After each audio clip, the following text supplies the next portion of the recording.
So guys, lalagyan namin ng kuwan ngayon. Sa lalagyan ng lock yan. Yan, sasakatan niya.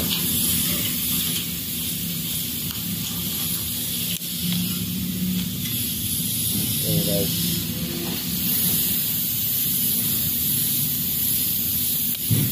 Tapos lalagay niya yung kuwan yan.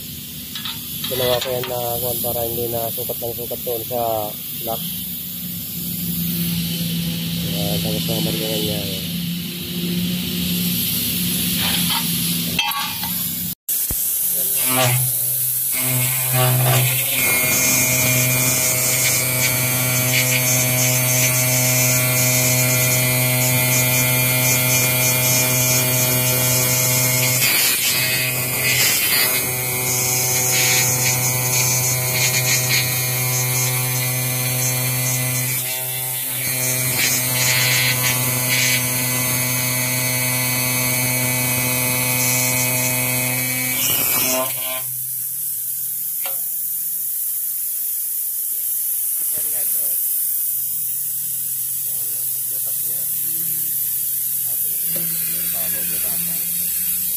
Pakita ko sa inyo mamaya.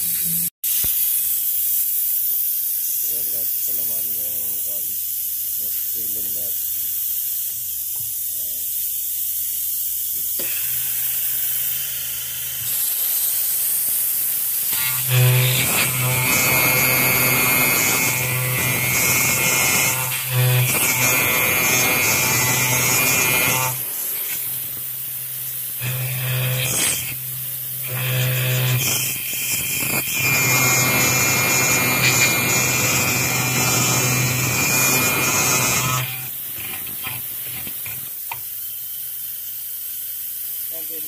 Diretso na yan guys hanggang sa baba para isang kanan naman.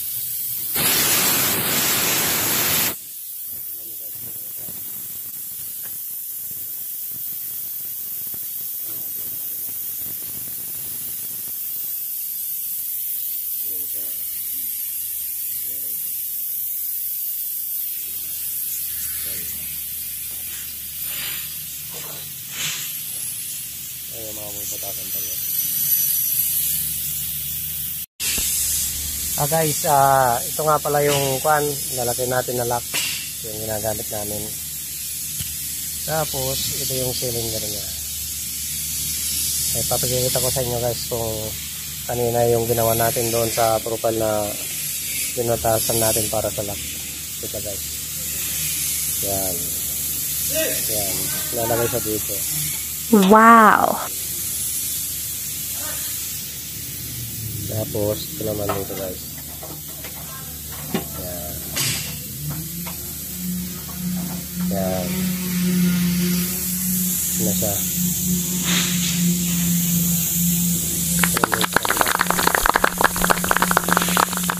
Yan guys.